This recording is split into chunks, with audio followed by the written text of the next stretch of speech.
My dear sisters and brothers in Christ, my name is Father Ted. I'm a Redemptorist, missionary, a pastor at St. Gerard in Baton Rouge.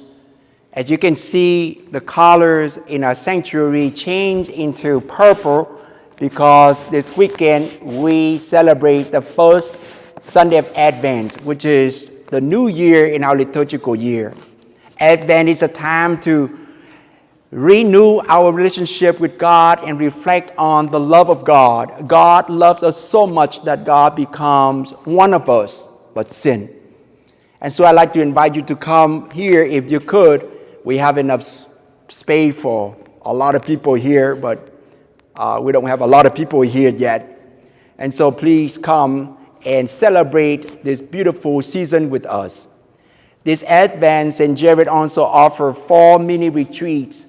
Start from today, Friday at 5:30 on the theme Hope, the Faces of God.